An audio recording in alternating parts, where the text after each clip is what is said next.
Olá, meu nome é Laura Olímpio, eu sou estudante do 9º período da Faculdade de Odontologia da Universidade Federal de Goiás e meu trabalho é um relato de caso de um condrosarcoma em articulação temporomandibular direita. Aqui estão os meus coautores e aqui embaixo está destacado o nosso orientador, que é o professor Diego Antônio Costa Arantes, que é atualmente o coordenador do Centro Goiano de Doenças da Boca, da UFO-UFG.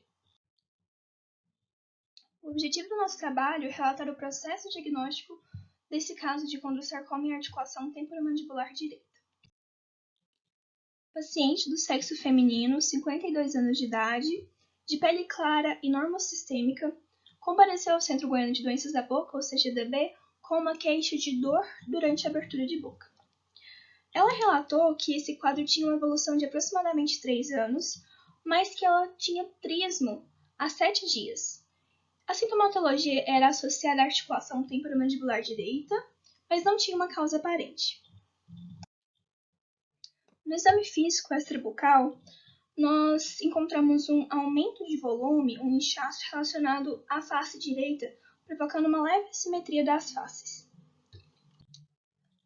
Aqui a gente tem só um outro ângulo, onde a gente pode notar sim que tem um inchaço da face da paciente, e nós não tivemos achados intrabucais, porque a paciente não conseguia realmente abrir a boca para que a gente pudesse fazer uma análise. Sendo assim, nós solicitamos uma tomografia computadorizada a fim de termos mais dados a respeito da lesão. Na tomografia, aqui eu coloquei os cortes que eram mais significativos, nós viemos com um laudo de uma lesão expansiva, com uma esclerose e irregularidades das margens ósseas e a presença de calcificações intraarticulares. Então aqui a gente consegue notar que é uma lesão expansiva, com a degeneração das margens ósseas. Aqui a gente consegue notar a presença das calcificações, né? Aqui é muito interessante que a gente consegue notar a degeneração do tecido relacionado à lesão. E aqui temos realmente a representação da limitação de abertura de boca da paciente. E aqui era o máximo que ela conseguia fazer de abertura bucal. É muito interessante essa imagem porque ela tem uma comparação entre a ATM direita e a ATM esquerda. Aqui a ATM direita, né, claramente, e a gente pode ver que a lesão provocou uma esclerose óssea, realmente, uma degeneração do tecido ósseo da região. Então a gente sabia que era uma lesão em tecido duro. Mas qual era o tecido? Um tecido ósseo ou um tecido cartilaginoso? A gente sabia que na tomografia tinha sinais de degeneração e de malignidade. O sintoma da paciente era limitação de abertura de boca e uma sintomatologia dolorosa.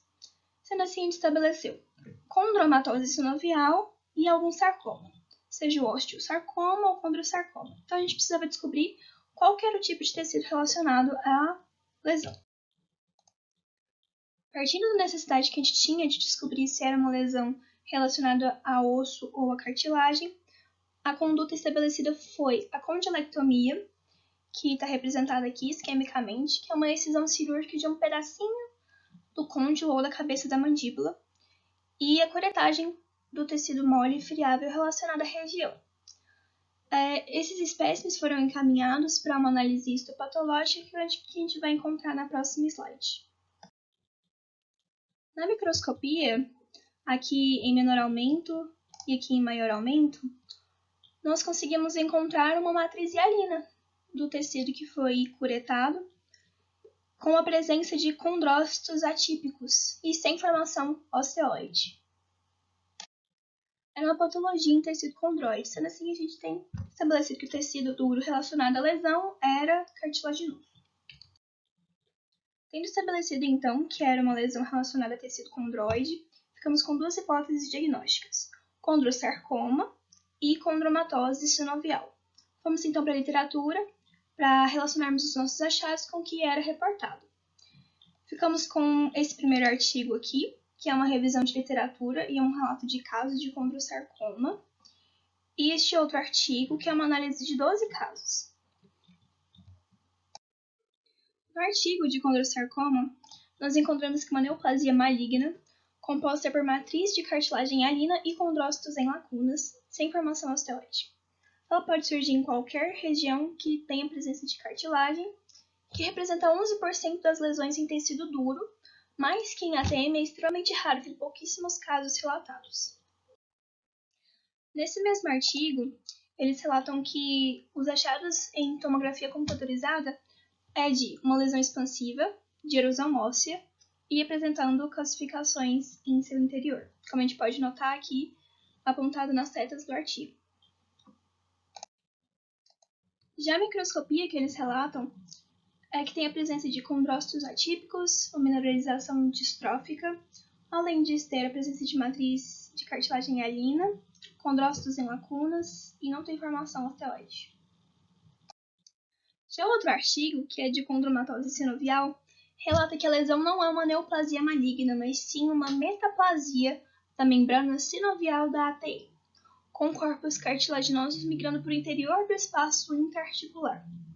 Na tomografia dessa lesão, é relatada uma lesão expansiva, que tem erosão óssea, apresentando calcificações em seu interior, assim como os nossos achados.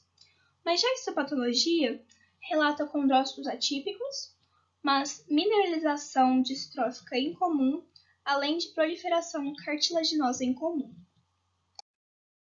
Finalmente, o diagnóstico estabelecido foi de condrosarcoma em articulação temporomandibular direita.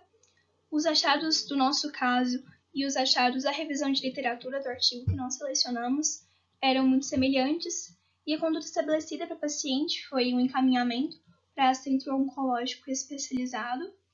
Lá, procedeu-se com uma excisão cirúrgica da lesão com margem, e já há 2 anos temos o acompanhamento clínico dessa paciente e não há sinais de recidiva, ela passa bem de saúde. Agradeço muito a oportunidade de apresentar esse caso na jornada da UNB. Essas foram as referências e estou disponível para eventuais dúvidas. Muito obrigada de novo e tchau, tchau.